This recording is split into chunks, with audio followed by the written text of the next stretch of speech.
After the contract was bound, Selmak returned to Adaris and the shades born of his heart began manifesting in the north of Musan. These were the Yokanai, the strangers of Musan. Battle Poet is a game about combining lines of poetry to fight demons called the Yokanai.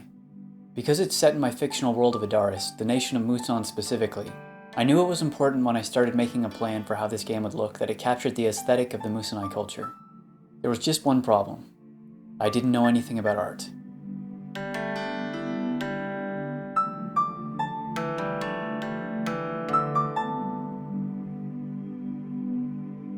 My first attempts at making visuals for the game were hardly visual at all. The game works by letting the player choose lines of poetry each turn until they recite it as a poem. Then, whatever those lines do, whether they deal damage to an enemy or give the player some advantage, resolves, and they start a new poem. My thought was that I could use fancy text to betray the Yokanai, using abstract art in the form of words to represent what was on the screen. Even though this made thematic sense, it was a bit of a stretch. Being in desperate throes of battle against a written word doesn't have the same impact as a drawn character. I created the Musanai people partially as a blend of ancient Japanese and Hebrew cultures. So I suppose I could probably do worse than to look up a bunch of Japanese art and use those for inspiration. I discovered a common style of ink brush art. At the time I didn't know its name, but I liked it so I tried mocking up some enemies in Corel Painter. Then, while flipping through Studio Ghibli films on Netflix, I saw one whose thumbnail art I recognized as being of that same style I was trying to copy for my game. The movie is called The Tale of Princess Kaguya, and I figured I'd give it a watch and maybe get inspired. Wow.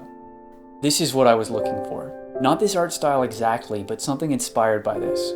Princess Kaguya is one of the most beautiful films I've ever seen, and after watching it, I've decided that this Japanese art style is one of my all-time favorites. The art style, I would later learn, is called sumie.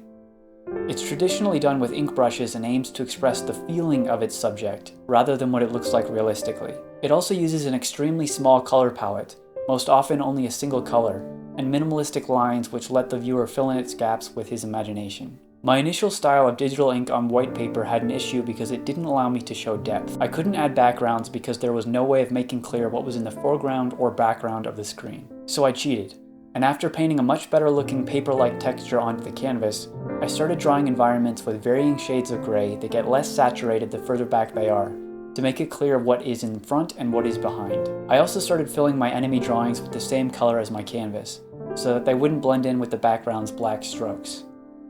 Battle Poet is about repeatedly trying to get to the top of a mountain, and fighting Yokanai along the way. Fortunately, a stony environment lends itself well to this kind of minimalistic style, so I'm feeling good about the art matching the setting. I'm still working out some details. For instance, I've been moving around the UI and trying out different icons as backgrounds for the player stats and status effects. I do finally have a consistent style for my game though, something not exactly sumie, but heavily inspired, and now the only thing left to do is make a bunch more of it. Thanks for watching, like and subscribe, or don't.